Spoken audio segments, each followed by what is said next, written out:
EWS जे reservation आहे तेच रिझर्वेशन मध्ये तुम्ही मागे किती माझ्या मराठा बांधवांना फायदा झाला होता आणि आत्ताच्या रिझल्ट मध्ये माझे मराठा बांधव कुठे आहेत, किती मागे आहेत हे बघून घ्या, अभ्यास करा. उगाच याच्या त्याला बळी पडू नका. हा समाजाच्या जीवावर घाणेरडे शब्द काढतो. माझे मराठा समाजाचे भाऊ असे घाणेरडे शब्द काढतात का? आई बहिणीला बोलतात का? हे नीचपणाचं वर्तन आहे. फक्त एक फोर्स उभा करायचा दिशाभूल करून आणि मोहरक्यामधून समोर यायचं आणि लोकांना आई बहिणीवर बोलायचं, चर्चा करायची, नको ते आश्वासनं द्यायचं. मी घेतल्याशिवाय राहणारच नाही आणि मी देणारच आणि माझ्या समाज बांधवाला मी हे करणारच. अरे मी तुझ्यातला मी संपव आधी जरंग्या. तू कोण आहेस सांग ना. कायदा देईल, संविधान देईल, संविधानानुसार मी घेईल. अरे असं बोल ना. पण संविधानात जे असलं तेच तू घेणार ना जरंग्या. त्याच्या बाहेरचं काय घेणार आहेस, काय देणार आहेस माझ्या बांधवांना? हे बस करायचं नाटक, हे बस करायचं. म्हणून म्हटलं होतं आझाद मैदान ताबडतोब खाली कर, नाहीतर मी इशारा दिला होता. त्या बघ तू ऐकलं नाहीस. कोर्टाने तुला बरोबर दाखवलं ना लाईन. तुला आझाद मैदान खाली करावं लागलं ना. खोटा मोठा तू गुलाल उधळला, परत दिशाभूल केली आणि तू स्वतःला गुंडाळून घेतलं. केलं चलेगा. आज आपल्या माध्यमातून मला महत्त्वाच्या काही गोष्टींना अधोरेखित करायचं आहे आणि हे करत असताना सगळ्यात अगोदर सन्माननीय महाराष्ट्राचे मंत्री श्री छगन भुजबळ साहेब, फुले शाहू आंबेडकरी विचाराचे ते भाष्यकार आहेत. त्यांनी आपल्या माध्यमातून समजतंय की आजच्या मंत्रिमंडळ बैठकीतून सभात्याग केलेला आहे किंवा आजच्या मंत्रिमंडळ बैठकीत ते असणार नाही. मी सन्माननीय भुजबळ साहेबांचं स्वागत करतो. मी सन्माननीय भुजबळ साहेबांचं अभिनंदन करतो. कालच ज्या प्रकारे मंत्रिमंडळातील मंत्री श्री राधाकृष्ण विखे पाटील आणि त्यांच्या सोबतच्या सवंगड्यांनी ज्या प्रकारे संविधानाला फ्रॉड होईल, संविधानाला फ्रॉड होईल, संविधानाचा फ्रॉड होईल अशा प्रकारचा एक शासन निर्णय काढण्याचं जे धाडस दाखवलं, तो धाडस म्हणजे फ्रॉड विथ द कॉन्स्टिट्यूशन आहे. फ्रॉड विथ द कॉन्स्टिट्यूशन आहे. फ्रॉड विथ द कॉन्स्टिट्यूशन आहे. आणि अशा कारणासाठी भुजबळ साहेबांनी लोकतांत्रिक मार्गाने आपला अत्यंत गंभीर असं म्हणजे शासनाला समजावं अशा प्रकारे आज त्यांनी उपस्थिती न राहण्याचं दर्शवणं हे संविधानिक गांभीर्याचं मोठं हे म्हणता येईल की त्यांनी एक गांभीर्य दाखवलं, संविधानिक गांभीर्य दाखवलं, संविधानिक मर्यादा दाखवल्या सरकारच्या त्या लोकांना ज्या म्हणजे उपसमितीमध्ये आहेत. त्या पुढे जाऊन मला असं म्हणायचंय, किती जातीवादी झालोत आपण, किती जातीवादी झालोत. त्याचं कारण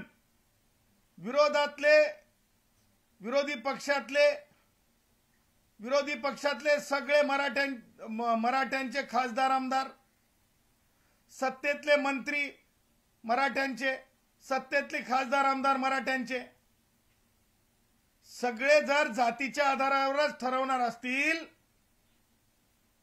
कुणाला त्या समित्यांमध्ये चर्चाही करायची किंवा नैसर्गिक न्यायानं दुसऱ्यांचं ऐकायचंही संधी नसेल, तर भारताचं संविधान कशाला पाहिजे? भारताच्या संविधानात कशाला पाहिजे? हे कास्ट स्क्रुटिनी मॅन्युअल कशाला पाहिजे? हे चित्र आहे, ही गरिबी आहे, हे माझ्या लोहार भावाचा त्रास आहे, हे माझा वंजारी बंजारी भाऊ जे आहेत, माझे वंजारी बंजारी भाऊ आहेत.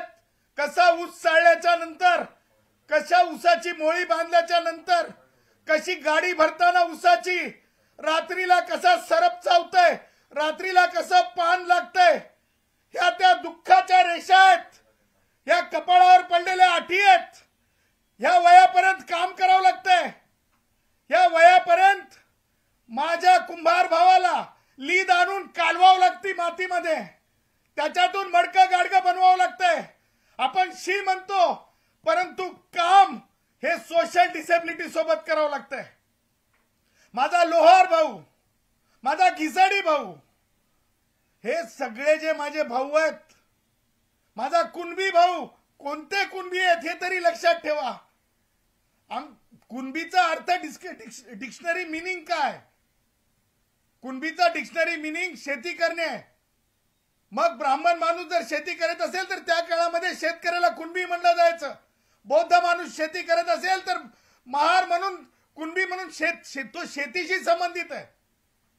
मागासले पण कोणतं आहे कुणब्यांमधलं? त्या सुद्धा जाती, खेडुले कुणबी असतील, तिरळे कुणबी असतील, हे कुणबी सुद्धा निश्चित आहे केलेले मागासलेपणाचे. परंतु ती भूमिकाच पूर्ण आपण बदलून टाकली. आपण काय करायला निघालात? आपण संविधानाचे 3-13 वाजवायची हिम्मत एकत्रित येऊन करण्याचे काही कारण नाही. मुख्यमंत्री महोदय ब्राह्मण समाजाचे आहेत, मुख्यमंत्री महोदय ब्राह्मण समाजाचे आहेत, मुख्यमंत्री महोदय ब्राह्मण समाजाचे आहेत. घेरू नका. आम्हाला माहिती आहे शिंदे साहेब, सन्माननीय उपमुख्यमंत्री महोदय, आपण दरेगावला नेहमीच जात असता जेव्हा आपल्या डोक्यावर ताण पडतंय. परंतु आपण दरेगावाला जाऊन ओबीसींची वाट लागावी असं आपल्यामधून कधीच अपेक्षित नाही, कधीच अपेक्षित राहणार नाही. मी सन्माननीय उपमुख्यमंत्री एकनाथरावजी शिंदे साहेबांना आवाहन करतो, कालचा शासन निर्णय हा अल्ट्रा व्हायरस आहे, हा व्हायरस आहे, हा व्हायरस आहे. तुम्ही आज चालू असलेल्या बैठकीमध्ये शिंदे साहेब हा शासन निर्णय मागे घ्यायला सांगा. या निर्णयातून मराठा भावांचा काहीच फायदा होणार नाही. परंतु या निर्णयामुळे दोन समाजाची तेढ निर्माण होण्याची वेळ आलेली आहे. मला सांगा शिंदे साहेब, सामाजिक मागासलेपण जे मी आता माझे भाऊ सांगितले, आज माझा गोसावी भाऊ असेल, माझा कुडमुड्या दोषी ब्राह्मण असेल भटकंती करणारा, त्याचबरोबर माझे इतर भाऊ असतील, या सगळ्या मागासलेल्या ओबीसींवर आपण कुऱ्हाडीनं कट कट कट त्यांचे हक्क तोडायचे का? कुऱ्हाडीनं कट कट कट आरा मशीन मध्ये टाकून जसं लाकूड कापतो तसं कापायचं का? लाकूड कापतो तसं कापायचं का? खाटकासारखं यांना तोडायचं का? भारतरत्न डॉक्टर बाबासाहेब आंबेडकरांनी हा स्पेस निर्माण करून दिला. हा स्पेस शिंदे साहेब आणि राधाकृष्ण विखे पाटील, तुम्हाला मला सांगायचंय, राधाकृष्ण विखे पाटील, तुम्ही 8व्या मंत्रालयामध्ये तुम्ही मला 1 महिन्या अगोदर किंवा मागे काही आठवड्यां अगोदर भेटला होतात, तेव्हा मी तुम्हाला बोललो होतो की तुम्ही महसूल मंत्री असताना मागासवर्गीयांना अंत्यसंस्कार करण्यासाठी स्मशानभूमी सुद्धा तुम्ही दिलेली नव्हती. गायरान जमिनी सुद्धा नावावर पूर्ण होऊ शकल्या नव्हत्या. अशी तुमची महान कीर्ती आहे मागासलेपणाच्या लोकांसाठी. आणि त्यातले त्यात आम्ही तुम्हाला परवा आव्हान केलं होतं, राधाकृष्ण विखे पाटील, की ओबीसींना आम्ही विरोधक म्हणून आम्हाला बोला. नैसर्गिक न्याय नाही का? जातीवाद आहे का? ओबीसींना बोलू नये का? सन्मान्य धनंजय मुंडेंना का बोलवलं नाही? सन्मान्य बावनकुळे साहेब का नाही सोबत तुमच्या? प्रश्न विचारले जातील.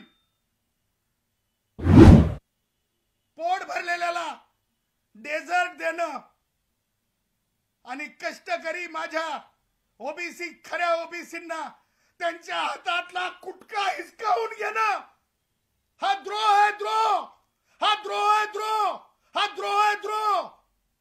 आणि म्हणून मला सांगायचं आहे की ही वस्तुस्थिती आहे. ज्या प्रकारे सन्मान्य छगन भुजबळ साहेबांना रिंगण करण्यात आलं, मंत्रिपदाचा राजीनामा देईपर्यंत, ज्या प्रकारे सन्मान्य धनंजय मुंडेंना रिंगण करण्यात आलं, त्यांना त्रास देईपर्यंत, परत हा त्याचं वजन त्याच लोकांनी सांगितलंय किती किलोचा आहे जरंग्या. ह्या मला म्हणायचं नाही किती छटाक आहे, किती छटाक आहे जरंग्या, मला म्हणायचं नाही. पण जरंग्या, तू ज्या प्रकारे मुंडेंचं उठवून लावतो, हे जे वक्तव्य तुझं चाललं, एका सन्माननीय पदावरल्या महिलेच्या बाबतीत तू जे बोललास, माय बहीण लोकांची काढलीस, धनगर भावांच्या बाबतीत बांबू जाईल म्हणलास, बांबू घातला म्हणलास, बांबू, ते शब्द सुद्धा कमरेखालच्यात बांबू घालू असं जे बोललास तू, ह्या सगळ्या गोष्टी महाराष्ट्र ध्यान ठेवणार आहे. आणि मला हेच म्हणायचं आहे की ह्या गोष्टीचे कॉन्सिक्वेन्सेस कायदेशीर त्याचबरोबर डेमोक्रेटिकली फेस करावे लागतील. आता आपण म्हणाल की फ्रॉड काय आहे, तुम्हाला मला सांगायचं आहे की माननीय सर्वोच्च न्यायालयाने Jammu and Kashmir public service कमिशनच्या जजमेंटमध्ये सांगितलेलं आहे की जो ऍक्ट असतो, ज्या प्रकारचा रिझर्वेशनचा ऍक्ट आहे आपल्याकडे, रिझर्वेशनचा ऍक्ट ज्या प्रकारे आहे त्या ऍक्टला डायल्यूट करण्याचे अधिकार तुम्हाला नाही आहेत. आणि म्हणून Maharashtra schedule caste, schedule tribe, denotified tribe, विमुक्त जाती, nomadic tribe, other backward classes, special backward कॅटेगरीचा जो कायदा आहे, कास्ट सर्टिफिकेट ऍक्ट 2000, ह्या कायद्याला डायल्यूट करण्याचे अधिकार, ह्या कायद्याला निष्प्रभ करण्याचे अधिकार, ह्या कायद्याला म्हणजे काय म्हणतो त्याला आपण थांबवण्याचे अधिकार कोणत्या म्हणजे एक्झिक्युटिव्ह ऑर्डरनी तशा प्रकारचे अधिकार प्राप्त नाहीत. आणि म्हणून हे भारतीय संविधानासोबत जे आहे एक ऑफिस ऑर्डर काढून, संभ्रमित ऑफिस ऑर्डर काढून जे आहे लोकांमध्ये मत भिन्नता निर्माण होत आहे. आणि म्हणून कालची कृती ही भारतीय संविधानाच्या आर्टिकल 340 या कलमाला जे आहे, ज्या ह्या कलमाच्या स्पिरिटच्या विरुद्ध आहे. कालचा शासनाचा GRची कृती ही त्यातून निर्माण झालेल्या रिझर्वेशन ऍक्टला निष्प्रभ करणारी आहे. कालच्या GRची कृती ही त्या रिझर्वेशन ऍक्ट 2000च्या आधारे कास्ट सर्टिफिकेटच्या संदर्भातले रूल्स जे 2003 कॉन्टम्प्लेट झाले, त्या रूलवर म्हणजे एक घाला आहे, त्या रूलला बेकायदेशीर ठरवण्याची प्रक्रिया आहे. त्याचबरोबर भारतीय संविधानातील आर्टिकल 340 ला म्हणजे एका प्रकारे सन्माननीय माजी न्यायमूर्ती संदीप शिंदे हे मागास आयोग नाहीत, सन्माननीय माजी काय आपले माजी सन्माननीय माजी हे न्यायमूर्ती सन्माननीय शिंदे हे जे आहेत हे कोणत्याही प्रकारे मागास आयोग नव्हते. आणि त्यामुळे त्यांना शिफारस करण्याचाच मुळात अधिकार नाही, त्यांना शिफारसच करण्याचा मुळात अधिकार नाही, कारण मागास आयोगच शिफारस करू शकते.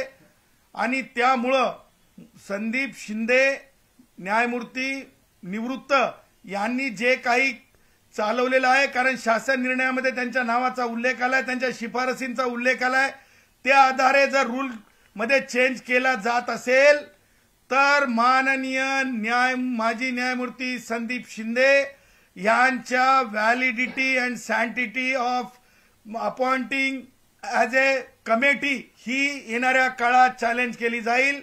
त्यांची नियुक्तीच अल्ट्रा व्हायरस आहे, त्यांची नियुक्तीच आयोगाच्या विरुद्ध जाऊन केलेली आहे, त्यांची नियुक्तीच पॅरलल मेकॅनिझम तयार करण्यासाठी केलेली आहे, त्यांची नियुक्तीच स्वार्थाने बडबडीत होऊन केलेली आहे. कारण त्यांनी बिगर मागासवर्गीयांच्या बाबतीमध्ये सुनावणी घेण्याचा अधिकार किंवा समर्थनात किंवा विरोधात सुनावणी घेण्याचा अधिकार मागास आयोगाला आहे. आणि अशा बेकायदेशीर समितीचा आधार घेत शासन निर्णय करून रूल मध्ये त्याच्या बाबतीमध्ये घडण करण्याची जी भाषा शासन निर्णयात केलेली आहे, त्यामुळं ही सगळी कृती कायदेशीरदृष्ट्या संविधानिक दृष्ट्या सर्वोच्च न्यायालयाच्या जजमेंटच्या आधारे या तिन्ही गोष्टी लक्षात घेता कालचा शासन निर्णय एका अर्थाने अल्ट्रा व्हायरस आहे. फ्रॉड केलाय कॉन्स्टिट्यूशन सोबत, फ्रॉड केलाय कॉन्स्टिट्यूशन सोबत, फ्रॉड केलाय कॉन्स्टिट्यूशन सोबत. आणि ह्या सगळ्या गोष्टी सामान्य जनतेपर्यंत लक्षात आणून देण्यात येतील, सामान्यांपर्यंत पोहोचवण्यात येतील. आणि ह्याच्यामध्ये ज्या प्रकारे म्हणजे घडवून आणलं गेलं हे अत्यंत वेदनादायी आहे, वेगळं सांगण्याची गरज नाही. त्या पुढे जाऊन मला तुम्हाला सांगायचं आहे, जरंगेच्या ह्या शासन निर्णयाच्या माध्यमातून जरंगे स्वतःच्या स्वार्थासाठी मराठा समाजाची देखील त्यांनी फसवणूक केली, जे जयश्री पाटलांनी सांगितली. काल जो शासन निर्णय झाला 2 सप्टेंबर 2025 ला, तो शासन निर्णयाच्या आधारे एकही जात प्रमाणपत्र दिलं जाऊ शकत नाही, एकही जात प्रमाणपत्र दिलं जाऊ शकत नाही, एकही जात प्रमाणपत्र दिलं जाऊ शकत नाही. कारण जो आधार सांगितलं अफिडेव्हिट देऊन करा, ते सेकंडरी एव्हिडन्स आहे, ते सेकंडरी एव्हिडन्स आहे, ते सेकंडरी एव्हिडन्स आहे. त्याच्यामुळे सेल्फ डिक्लेरेशनला काही अर्थ उरत नाही. कारण स्पष्ट आहे की जोपर्यंत तुम्ही त्या वर्गामध्ये मागास ठरत नाही तोपर्यंत त्या आधारे अशा प्रकारचं अफिडेव्हिट चालत नाही. अफिडेव्हिट फक्त जे चालण्याची जी प्रक्रिया आहे ती दाखल करण्यासाठी आहे. तुम्ही पुराव्यासाठी ती प्रक्रिया पूर्ण करू शकत नाही जोपर्यंत पुख्ता सबूत तुम्ही देत नाहीत. आणि पुख्ता सबूत नाहीत असं 2001, 2002, 2005 आणि जयश्री पाटील विरुद्ध मुख्यमंत्री महाराष्ट्र राज्य या जजमेंटमध्ये कुणबी आणि मराठा हे वेगळ्या जाती आहेत हे स्पष्ट झालेलं आहे. त्याच्यामुळं माझे मराठा भाऊ जबरदस्तीनं मागासवर्गीय कुणबी म्हणून ठरू शकत नाहीत हे मी पुन्हा एकदा सरकारला सांगत आहे. आजच्या कॅबिनेटमध्ये झालेला निर्णय वापस घ्यावा. श्री राधाकृष्ण विखे पाटील जे त्यांचे पुढारी मोरके झाले होते त्यांनी माफी मागावी संबंध ओबीसी समाजाची. राधाकृष्ण विखे पाटील तुम्ही ओबीसींना भटक्यांना ऐकलं का? तुम्ही मंत्री सुद्धा आहात, तुम्हाला नैसर्गिक न्याय कळत नाही का? की केवळ टेकन टू बी ग्रँटेड तुम्ही समजलं? माझ्या धनगर भावाला ऐकलं का तुम्ही? माझ्या वंजारी भावांना ऐकलं का? माझ्या माळी भावांना ऐकलं का? माझ्या साळी भावांना ऐकलं का तुम्ही न ऐकता केलेली कारवाई मला कोणत्या समाजाला हिनवायचं नाही. परंतु कालचा निर्णय पाटीलकी सारखा झाला. जुन्या काळातील प्री इंडिपेंडन्स संविधान अस्तित्वात येण्याच्या आधीच्या काळातील झाला. पाटीलकी सारखा झाला, पाटीलकी सारखा. आणि संविधानिक भारताच्या राज्यामध्ये पाटीलकी सारखे निर्णय चालत नाहीत. निर्णय हे संविधान आधारित पाहिजेत. आणि म्हणून राधाकृष्ण विखे पाटलांना मी आव्हान केलंय की त्यांनी स्वतःहून तो शासन निर्णय मागे घ्यावा. आणि जर करायचंच असेल ना राधाकृष्ण विखे पाटील, तुमच्या स्वतःच्या मेडिकल कॉलेजेसमध्ये माझ्या मराठा भावांच्या लेकरांना नोकऱ्या द्या. आणि फुकटमध्ये तुम्हाला जे सीट्स उरतात त्या सीट्समध्ये त्यांना आरक्षण द्या, गरीब मराठा भावांना माझ्या. कारण मोदीजींना ईडब्ल्यूएस मध्ये गरिबांसाठी सवलती दिलेल्या आहेत, आरक्षण दिलेलं आहे. तुम्ही मन मोठं करा. पैसा काय? करोनामध्ये सगळे इथंच ठेवून गेले आहे. पैसा काय? करोनामध्ये सगळे इथेच ठेवून गेले आहे. हे सुद्धा तुम्हाला सुचवण्यासाठी आहे. राधाकृष्ण विखे पाटील, मला सांगताना पुढे जाताना सांगायचंय काही महत्वाच्या गोष्टी. सगळ्या सोयऱ्यांचा निर्णय किंवा हैदराबाद गॅझेटची तत्काळ अंमलबजावणी आणि आंदोलकांवर केसेस सप्टेंबर मागे घेणार. मी राधाकृष्ण विखे पाटील तुम्हाला चॅलेंज देतो. चॅलेंज. मां कसम, मेरे मां के दूध की कसम, मां कसम, भारत के संविधान की कसम, पोलीस वाल्यांवर ज्या प्रकारे अंतरवली सराटीमध्ये मारहाण झाली, रक्त पडलं, रक्ताचा थेंब पडला, एक पोलीस बॉईज म्हणून राधाकृष्ण विखे पाटील, मी चॅलेंज देतो, तुम्ही पोलिसांना मारहाण झालेल्या केसेस मागे घेऊन दाखवा. देखते हैं किसमें कितना दम है, देखते हैं भारत के संविधान में ताकत है कि नहीं है, देखते हैं भारत के संविधान के अंदर न्याय है कि नहीं है. एक तरफ हम हैं और एक तरफ तुम हैं, ये भी देख लेते हैं.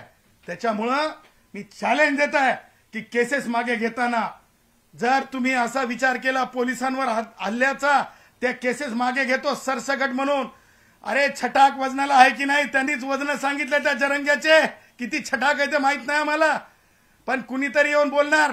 काय गरज होती, न्यायिक दृष्ट्या तो तिथं बसूच शकत नव्हता, तरी सुद्धा त्याला गोंजारायची काय गरज होती. आमचा बघा किती हुशार आहे आमचा उदय सामंत. उदय सामंत होते का काल तिथं, किती अंतरावर होते, अंतर किती होतं तुम्ही सांगा पत्रकारांनो, तुमच्याकडूनच माहिती मिळते आम्हाला. एक मागे होते, पुढे नव्हते. बघा आमचे उदय सामंत, त्यांना लक्षात आलं लोक प्रश्न विचारतात, पण राधाकृष्ण विखे पाटील आणि मराठा लीडरशिप घेरल उद्या. शिंदे साहेब जा म्हणले, उदय सामंत आले असतील. सांगायचं तात्पर्य की ज्या गोष्टी कायदेशीर असतात तेव्हा माणसं पुढे येतात, जेव्हा कायदेशीर वाटत नाहीत तेव्हा माणसं मागे जातात. उदय सामंतांनी ती भूमिका मागे उभं राहून ती दाखवून दिलेली आहे की कुणबी मराठा, मराठा कुणबी एक नाही आणि ओबीसींचं हिसकाटलं जाऊ शकत नाही. उदय सामंतांना त्याची जाण असावी. त्याच्यामुळं मला उदय सामंतांच्या सारखीच परिस्थिती इतरांची, मराठा इतरांची असावी असं मला खूप मोठा शंका नाही. मला खात्री आहे, डंके की चोट पे खात्री आहे. दुसरी गोष्ट मला तुम्हाला सांगायचं आहे, 58 लाख नोंदी, या नोंदीच्या आधारे एकही जात प्रमाणपत्र दिलं जाऊ शकत नाही. त्याचं कारण ह्या नोंदी काय आहेत, ह्या नोंदींमध्ये गॅझेटरच्या नोंदीमध्ये सुद्धा कुणब्यांची जनगणना दिलेली आहे, त्याचबरोबर मराठ्यांची जनगणना दिलेली आहे, माझ्या मराठा भावांची. त्यामुळं तुम्हाला सांगतो एक काय म्हणतो त्याला, एक फार्स निर्माण केला चाललाय.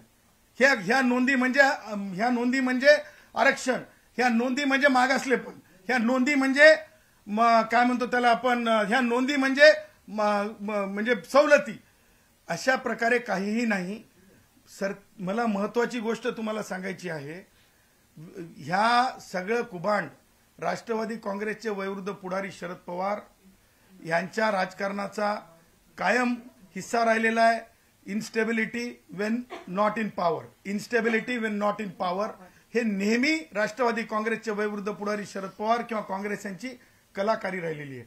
आणि म्हणून त्या कलाकारीच्या अनुषंगानं मला तुम्हाला सांगायचं आहे की ज्या आधार तयार करण्यात आला, हे आधार ह्याच्यासाठी तयार करण्यात आला की रिन्युअल ऑफ लिडरशिप, परंतु स्वतःच्याच कन्येसोबत जे सार्वजनिक सामाजिक अपमान झाला त्यातून शरद पवार थोडे बॅकफुटवर आलेत.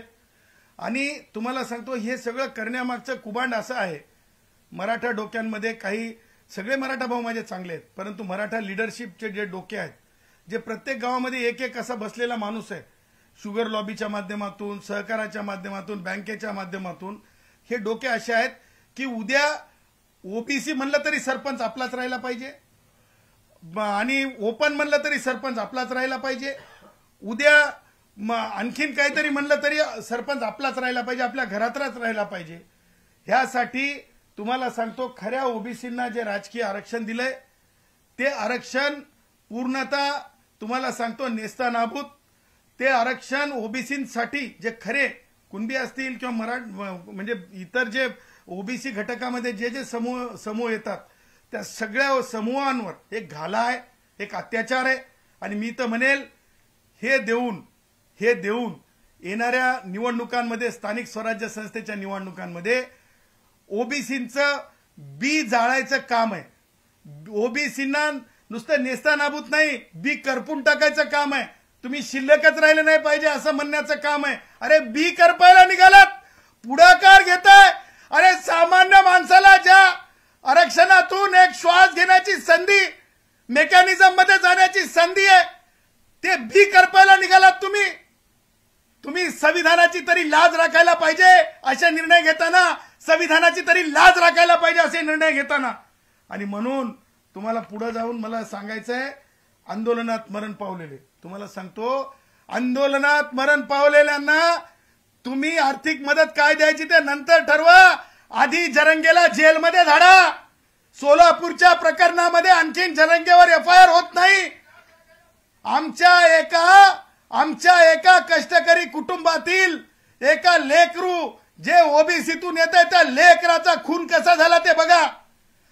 त्याच्यामध्ये आणखीन गुन्हा नाही, त्याच्यामध्ये आरोपी नाही, त्याच्यामध्ये अटक नाही. त्याच प्रकारे अंतरवली सराटीच्या गुन्ह्यांमध्ये अजून जरंगे आरोपी नाही आणि जरंग्या अटक नाही. अटक झाला पाहिजे जरंग्या. तुम्हाला सांगायचंय की जरंगे जे सांगताय की मुलं मृत्यू झाले, मृत्यूच्या बाबतीमध्ये प्रत्येकाला वेदनाच असावी, परंतु मृत्यूला कारणीभूत जरंगे आहे. या सगळ्या मृत्यूमध्ये जरंगे आरोपी पाहिजे. जरंगेवर ह्याच्या कारणाने लोक मेले हे गुन्हे दाखल झाले पाहिजे अगोदर. कारण नैसर्गिक मृत्यू नाहीत, फाशी घेतलेली आहे. तर मला सांगा ती फाशी घेतलेली काहीतरी कारण असतो फाशी घेतलेली आहे. पुढारी कोण आहे, इन्स्टिगेटर कोण आहे? अमित शहानी विरुद्ध शासन ह्या जजमेंट मध्ये इन्स्टिगेटर महत्वाचा आहे की नाही? मग जरंगे आरोपी का नाही? जरंगेला अशा प्रकारे जरंगेचे जर तुम्ही लाड पुरवायला लागलात तर तुम्हाला सांगतो हे अत्यंत गैर होईल. संविधानाचं अस्तित्वच संपुष्टात आल्यासारखं होईल. आणि म्हणून जर तुम्ही मृत व्यक्तीला, मृत कुटुंबाला नोकरी आणि पैसे देणार असाल तर अगोदर सूर्यवंशीच्या कुटुंबाचा विचार करावा लागेल. परभणीच्या तर अगोदर धनगर भावाचा, कारण हे मागासवर्गीय आहेत. हे वर्ल्ड फोरम कडे गेलेलं असतं की किती भटक्यांना, मागासांना काय कुठे त्रास होतो. लातूर मधल्या त्या धनगर भावाच्या कुटुंबात विचार करावा लागेल. जर तुम्हाला विचारच करायचा असेल तर खैर लांजी पासून, गौतम वाघमारे पासून, नामांतरातील लढ्यातील जे शहीद झाले त्यांच्यापर्यंत ह्या सगळ्यांचा विचार करावा लागेल. रमाबाई आंबेडकर नगर मधल्या फायरिंग मधला विचार करावा लागेल. त्या कुटुंबांचा विचार करावा लागेल. रमाबाई आंबेडकर नगर मधील, घाटकोपर मधील विचार होणार नाही का? जरंगे मराठ्याचा आहे म्हणून जरंगे म्हणील त्यांनाच न्याय आहे का? म्हणील त्यालाच नोकरी आहेत का? म्हणील त्यालाच पैशाचं अनुदान आहे का? दुसरे काय माणसं नाहीत का? दुसरे काय हिंदुस्थानी नागरिक नाहीत का? असा प्रश्न उपस्थित करतो. तुम्ही देण्याचा शासन निर्णय करा आणि तो शासन निर्णय डंके की चोट पे चॅलेंज करू, डंके की चोट पे चॅलेंज करू, डंके की चोट पे चॅलेंज करू. सर 13 तारखेला एक सुनावणी होणार आहे. या सुनावणी दरम्यान तुम्ही पुन्हा एकदा या संदर्भात कोर्टात आवाहन करणार का किंवा काय तुमची भूमिका असणार आहे पुढची? राधाकृष्ण विखे पाटील आणि त्यांच्या सोबत जे लोक होते त्यांना न्यायालयात बोलवा म्हणणार आहे. विनंती करणार आहे कोर्टाला की एकदा 10% आरक्षण दिल्याच्या नंतर हे कुणबी मराठा म्हणून ओबीसी मध्ये, रिझर्वेशन मध्ये टाकणं हे कोणत्या नीतीचा आणि कोणत्या संविधानिक बाबीचा विचार आहे? हे कोणत्या नीतीचा आणि कोणत्या संविधानिक बाबीचा विचार आहे? एक माणूस 2 समाजाचं आरक्षण घेऊ शकते का? अरे धर्मांतर केलं एससीतल्यानी, जर कुणी ख्रिश्चन झाला तर त्याला एससीचं रिझर्वेशन मिळत नाही, मुसलमान झाला एससीतून तर त्याला रिझर्वेशन मिळत नाही. तुम्ही तर उचलायले माजी न्यायमूर्ती संदीप शिंदेचा काहीतरी रिपोर्ट घ्यायले जी संविधानाशी संबंधित नाही. त्यामुळं 10% आरक्षण रद्द करणार आहे का सरकार? राधाकृष्ण विखे पाटील तसा ठराव मांडणार आहेत का? राधाकृष्ण विखे पाटील यांनी पुढाकार घेऊन ते उपसमिती म्हणजे एक स्टॅट्युटरी बॉडी आहेत, त्यांना पार्टी करावं लागेल आणि ती पार्टी करण्याची विनंती मी 13 तारखेला करेल. आणि मंत्री राधाकृष्ण विखे पाटील हे बाय नेम याचिकेमध्ये कसे राहतील याच्यासाठी मान्य न्यायालयाला विनंती करू. आणि न्यायालयामध्ये जोपर्यंत वैचारिक झाडाझडती होत नाही, वैचारिक झाडाझडती होत नाही, वैचारिक झाडाझडती होत नाही तोपर्यंत डोक्यातल्या खिडक्या उघडत नसतात. जरंगेच्या बाबतीत सुद्धा आपण बघितलं असेल, आम्ही चॅलेंज दिलं होतं, मागे आम्ही थांबवलं होतं एशीवर. याही वेळेस जरंग्यामध्ये आला, शिंदे साहेब दरेगावला गेले, मग शिंदे साहेब मुंबईत आले, आम्ही कोर्टात गेलो. आम्ही कोर्टात गेल्यानं वस्तुस्थिती मांडली, भूक मांडली, कष्टकऱ्यांचा रोजगार मांडला, रस्ते मांडले, गणपती बाप्पाचे भक्त मांडले. सगळं मांडल्याच्या नंतर जरंग्याचा उठ्ठ्या होत होता. जरंगेला गुंडाळून जायचं होतं, हे तरी सांगावं राधाकृष्ण विखे पाटलांनी की गावाच्या जत्रेमध्ये जसं लालीपाप विकायला येतात, खायला देतात, जसं गावाच्या जत्रेमध्ये आईस गोला असतं, कसं कसं करून आईस गोले, जसं गावाच्या जत्रेमध्ये आईस कुरोट असते खायला चोकायला, ते जरंगेचा लाड करून, त्या प्रकारचा लाड करून, बोळवण करून त्याला पाठवून दिले काय? कारण ह्या जो शासनाचा निर्णय आहे, या निर्णयाची लिगल सँटिटी, या निर्णयाची लिगल व्हॅलिडिटी, काल सामाजिक मंत्री होते का, सामाजिक न्याय मंत्री होते का? तुम्हा पत्रकारांना मला विचारायचं आहे, मला सांगा, सामाजिक न्याय व विशेष सहाय्य विभागानं हा शासन निर्णय केला, तर ह्या शासन निर्णयाचे कारण मला एकाही ठिकाणी मंत्री श्री शिरसाट हे या प्रकरणामध्ये बोलताना मला दिसलेले नाहीत. आणि मला सांगा की सामाजिक न्यायाचा प्रश्न आहे, आंदोलन आरक्षणाचं आहे, परंतु जरंगेला भारतरत्न डॉक्टर बाबासाहेब आंबेडकर, महात्मा ज्योतिबा फुले किंवा राजर्षी शाहू महाराज यांचे फोटो नको असतात. कारण जरंगेच्या डोक्यामध्ये पाटीलकी आहे, उच्चवर्णता आहे, श्रीमंती आहे, मागासले पण नसल्याची भावना आहे. आणि हे जर लावले तर अरे बापरे आपल्याला मागास म्हणतील का, मागास वाटू का, ह्या भावनेतून जे मंच आहे त्या मंचावर उपस्थित जे मंत्री होते त्याच्यापैकी सामाजिक न्यायाच्या दृष्टीने मागासले असलेले किती मंत्री गेले होते राधाकृष्ण विखे पाटलासोबत, असा माझा प्रश्न आहे.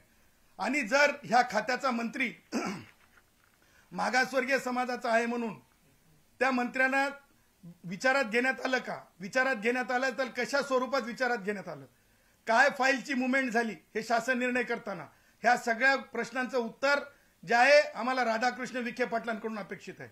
की असं आहे की मागासवर्गीय मंत्री हे फक्त नामधारी असतात, मागासवर्गीय मंत्री फक्त नामधारी असतात का? मग मागासवर्गीय मंत्र्यांना पार्टीच्या विद्यार्थ्यांची शिष्यवृत्ती देण्यापर्यंत पैसे मागण्यासाठी सुद्धा मरमर करावी लागते. मागासवर्गीय मंत्र्यांना ज्या आपलं अहिल्यानगरमध्ये कोणतं गाव होतं तोडून टाकलं होतं, ते त्या पुजाऱ्यानं ते मर्डर झाला होता, दहेगाव, बोधेगावामध्ये ज्या प्रकारे एका मागासवर्गीयाचं मुंडकं कापून एका मराठा समाजाच्या पुजाऱ्यानं मारलं, पण अद्यापर्यंत किती पैसे म्हणजे अनुदानाचे पैसे, म्हणजे खून झालेल्या अनुदानाचे पैसे मिळू शकत नाहीत वेळेवर. मंत्री महोदयांनी त्याच्यात लक्ष घालून सुद्धा किती मिळाले, ह्या सगळ्या गोष्टी फार मॅटर करतात. आणि म्हणून किती उशिरा मिळाले किंवा नाही मिळाले हे सुद्धा तपासून आवश्यक आहे. म्हणजेच टेकन टू बी ग्रँटेड केलं जातंय की काय, असाही प्रश्न आहे. म्हणून सन्माननीय भुजबळ साहेब असतील, सन्माननीय मग जे कोणी असतील, जे आरक्षणाच्या दायऱ्यात येतात, मग ते भटकंती करणाऱ्या ब्राह्मणांपासून मग सगळ्या महिला असतील, महिलांना सुद्धा आज जे समानतेचं स्थान नाही त्यांच्यासाठी सुद्धा उभं राहणं हे आमचं कर्तव्य आहे. आणि ह्या सगळ्या कर्तव्यातून जातीयतेतून नाही, जात नाही, जात जाण्यासाठी तर इनलेशन ऑफ कास्ट आहे, स्त्री पुरुष समानता. जरंगेच्या आंदोलनात आपण पाहिलं असेल की महिला नव्हत्या, ही जी वृत्ती आहे ही अपप्रवृत्ती आहे. का महिला नव्हत्या? मग महिला पत्रकारांच्या बाबतीत जे घडलं हे न्यायालयात सुद्धा दाखवण्यात आलं. ह्या सगळ्या गोष्टी बरं त्यातले त्यात तुम्ही बघा की जे राधाकृष्ण विखे पाटलांसोबत एखादी महिला मंत्री आलत्या का? महिला मंत्री सुद्धा नेणं हे इन्फिरिटी वाटतंय का? महिला मंत्र्यांना त्याच्यामध्ये सामील केलं जाऊ शकत नाही का? आमची मराठा समाजाची मंत्री आहे ना, आमची जिंतूरच्या, काय नाव त्या ताईंचं, मेघनाताई बोर्डीकर नाहीत का? ते मराठा समाजाच्या आहेत ना, आउटस्पोकन आहेत, इंटेलिजंट आहेत, त्यांना का नेण्यात आलं नाही? जस्ट बिकॉज की त्या महिला आहेत, महिलांना दुय्यम स्थान आहे का? राधाकृष्ण विखे पाटलांना उत्तर देत राहावं लागेल. प्रश्न विचारू, ऑडिट करत राहू, सोशल ऑडिट करत राहू. सोशल ऑडिट करणं हे आम्हाला दिलेला अधिकार आहे. व्हॉइस वाढवणं हा दिलेला अधिकार आहे. छळ करणं जर तुम्ही अधिकार समजत असाल तर आवाज उचलणं हे आमचा अधिकार आहे, हे आमचा जन्मसिद्ध अधिकार आहे, हे आमचा संविधानिक अधिकार आहे. एक प्रश्न आहे, तुम्ही असं म्हणतात की ओबीसीचं जे बिल आहे करपवायचा प्रयत्न, जे मराठा नेते आहेत विनोद पाटील ते तर म्हणतात टाचणी काही फायदा नाही झाला याची. हो, माझं म्हणणं असं आहे की जेव्हा एक संभ्रम अवस्था निर्माण होते, संभ्रम अवस्था निर्माण करायची आणि मग अधिकाऱ्यांवर दबाव टाकायचा. त्याचं कसं कारण आहे की मराठवाड्यात सर्वाधिक आमदार कोणाचे आहेत? मराठ्यांचे. सर्वाधिक मंत्री कोणाचे आहेत? मराठ्यांचे. मग हे मराठा आमदारांनी ते काय म्हणतात, "ए, तुला काय करायचं ते जरंगे सारखंच है ना जी आर देना, है ना जी आर देना, है ना जी आर देना." त्याच्यातलं किती कळतंय माहित नाही, किती संविधानिक अभ्यास आहे माहित नाही. जबरदस्ती करून एखादं कारण पुढं करून एखाद्या कागदाच्या आधारे सर्टिफिकेटचं म्हणजे चॉकलेट वाटल्यासारखं बिस्किट वाटल्यासारखं वाटप करायला लावायचं की काय. ह्या कारणानं संभ्रमित अवस्था राहू नये यासाठी म्हणत आहे की ह्या शासन निर्णय हा चुकीचा आहे, हा मागे घेत आहोत असं राधाकृष्ण विखे पाटलांनीच पुढाकार घेऊन सांगावं असं आमचं म्हणणं आहे. आणि जर समजा याच्यावर बोगस प्रमाणपत्र देणं सुरूच झाले तर नक्की निश्चितपणे हे आम्ही न्यायालयाच्या स्क्रुटिनीसाठी ज्युडिशियल स्क्रुटिनीसाठी कोर्टात नेऊ. सर, आज अनेक जण सांगतायत की ह्याच्यामध्ये जरांगेंच्या तोंडाला पानं पुसलेली आहेत अशा पद्धतीचं अनेक जण वक्तव्य करतात. एकंदरीत जर हा GR बघितला तर ह्या GR मध्ये गॅझेटनुसार परमिशन आहे. तुम्ही म्हणताय की सेकंडरी पुरावा म्हणून गॅझेट आहे. मग जर पुरावा म्हणून सेकंडरी जर असेल तर ह्यासाठी आणखीन त्यांना जर ह्यातनं आरक्षण हवं असेल तर काय करावं लागेल? संविधानामध्ये अमेंडमेंट करावी लागेल का? तुम्हाला सांगतो, मराठा भाऊ माझे सोशल डिसेबिलिटी सोबत नाहीत, मागासलेपणे सामाजिक अपंगत्वासोबत असते. तुम्ही पाहिलं असेल आमच्या वडर भावांचं कसं असतं माहितीये का. आमचे वडर भाऊ अंगावर काहीच नसतंय आणि असं असं असं असं आम्ही दगड फोडतो. तुम्हाला माहित आहे का आमचे लोहार भाऊ कसे असतात, असा पाल असतंय आमचा आणि आमचे लोहार भाऊ गरम गरम भट्टी समोर काम करत असतात आणि जळजळ जळते. याला सामाजिक मागासलेपण म्हणतात, सोशल डिसेबिलिटी म्हणतात. माझ्या मराठा भावांकड ब्राह्मणांकड महाराष्ट्रात गावांमधल्या चाब्या ब्राह्मणांकड नाहीत मंदिराच्या, ब्राह्मणांकड नाहीत मंदिराच्या चाब्या. महाराष्ट्रामध्ये मराठ्यांकड मंदिरांच्या चाब्या आहेत, मागासलेले नाहीत, सामाजिक मागासलेले. त्याच्यामुळं माझ्या मराठा भावांना आरक्षणाचा लाभ मागासवर्गीय म्हणून मिळणं ओबीसीतून हे अशक्य कोटीतली गोष्ट आहे, अशक्य कोटीतली गोष्ट आहे.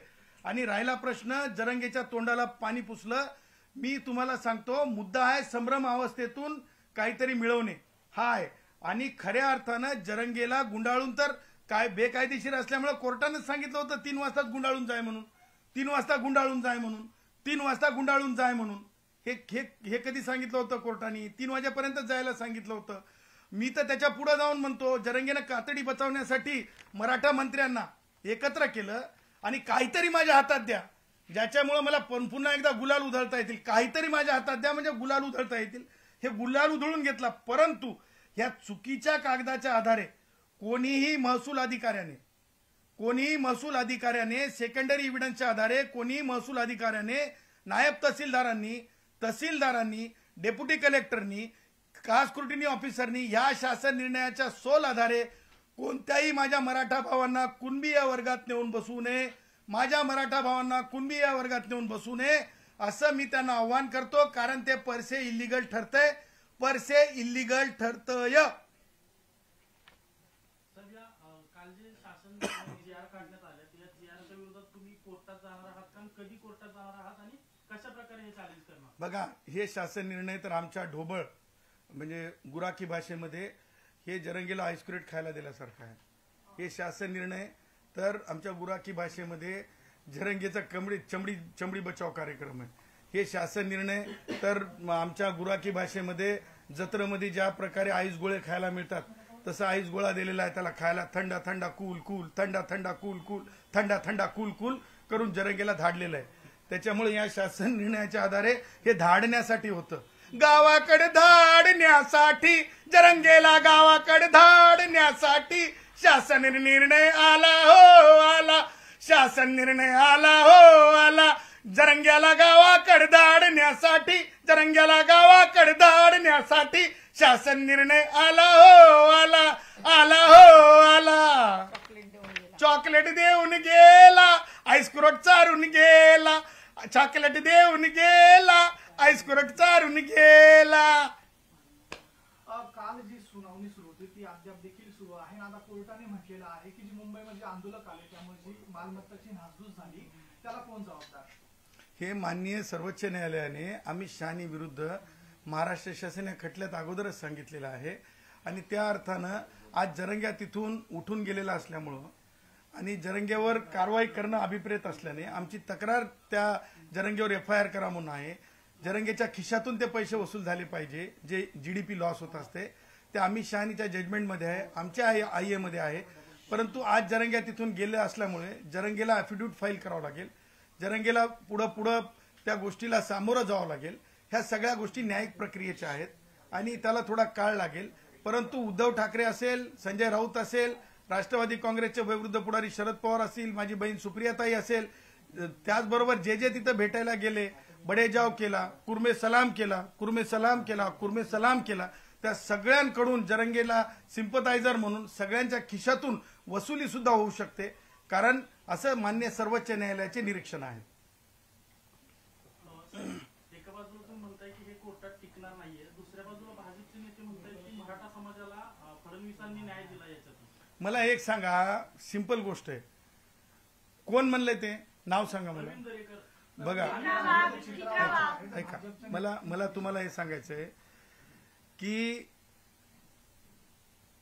मुख्यमंत्री देवेंद्रजींनी त्यांच्या कॅपॅसिटीमध्ये ह्या अगोदर जे करता आलं, म्हणजे वेगवेगळ्या शैक्षणिक संस्थांचा निधी असेल, वसतिगृह असतील, किंवा 10% रिझर्वेशन दिले जे आम्ही चॅलेंज केलं, हा एक पार्ट आहे. परंतु प्रवीण दरेकर असं म्हणालेत का की ओबीसीतलं काढून मराठ्यांना द्या? मूळ मुद्दा असा आहे की प्रवीण दरेकरांचं किंवा चित्रा वाघांचं मी डंके की चोट पे सांगतो की ते कधीच आयुष्यात म्हणू शकत नाहीत की ओबीसींचं काढा आणि ते मराठ्यांना द्या, असं कधीच म्हणू शकत नाहीत. कारण बघा, त्याला तुमचा प्रश्न ज्या प्रकारे विचारला गेला, न्याय दिला म्हणजे काय? हा शासन निर्णय ज्या प्रकारे काढण्यात आला, ह्या शासन निर्णयातून किती न्याय आहे मला सांगा? हे जरंगेचा कातडी बचाव कार्यक्रम आहे असं माझं म्हणणं आहे. पण सर, आपण जर बघितलं सध्या तर ओबीसीचं आरक्षण त्याच्यासाठी स्ट्रेच करावं लागेल असं देखील म्हटलं जात आहे, जर मराठ्यांना अशा पद्धतीने आरक्षण द्यायचं असेल. ऑलरेडी 19% आरक्षण आहे, 52% राज्याची कॅपॅसिटी झालेली आहे, आणि ह्या सगळ्यामध्ये जर पुन्हा काही करायचं असेल तर नेमकं काय करावं लागेल? मग ते हायकोर्ट, सर्वोच्च न्यायालय, त्याचबरोबर दोन्ही जे आपले हाऊसेस आहेत तिथे जावं लागेल. बघा, लक्षात ठेवा, 52% रिझर्वेशन नाही आज महाराष्ट्रात. आज महाराष्ट्रात 72% रिझर्वेशन आहे. 52% रिझर्वेशन आहे, 10% परत ईडब्ल्यूएस रिझर्वेशन आहे आणि 10% मराठा रिझर्वेशन आहे. समजलात? त्याच्यामुळे तुम्हाला सांगतो मी, 72% रिझर्वेशन झालंय. मुळामध्ये फक्त 62% रिझर्वेशन राहू शकतंय, 52% नाही 62% राहू शकते, कारण 10% सुप्रीम कोर्टानं मान्य केलेलं आहे. त्याच्यामुळे ईडब्ल्यूएस आणि 52% असं 62% राहू शकते. त्याच्यावर 1% रिझर्वेशन वाढू शकत नाही. आणि संविधानिक म्हणजे तुम्ही म्हणताय ना की शेड्यूलमध्ये टाकून किंवा आरक्षणाची मर्यादा वाढवली जाऊ शकत नाही, कारण ते भारतरत्न डॉक्टर बाबासाहेब आंबेडकरांच्या विचाराला काळीमा फासणे आहे, हरताळ फासणे आहे. कारण भारतरत्न डॉक्टर बाबासाहेब आंबेडकरांचं स्पष्ट मत आहे की अधिकचं मेजॉरिटी रिझर्वेशन करणं हे रिव्हर्स डिस्क्रिमिनेशन आहे, म्हणजे उलटा अन्याय करणं आहे. बाबासाहेब आंबेडकर खुल्या वर्गातले, मग ते एससीतले गुणवंत असोत की ब्राह्मणातले गुणवंत असोत की जैनातले गुणवंत असोत, मराठ्यांचे गुणवंत असोत, सगळ्यांसाठी खुल्या वर्गातल्या जागांचे संरक्षक सुद्धा भारतरत्न डॉक्टर बाबासाहेब आंबेडकर. आणि देशात काय जगात सुद्धा भारतरत्न डॉक्टर बाबासाहेब आंबेडकरांच्या कोणत्याच विचारांना आतापर्यंत गरजा हिंदुस्तान चॅनलला सबस्क्राईब करा आणि ताज्या घडामोडी जाणून घेण्यासाठी बेल आयकॉनवर प्रेस करा.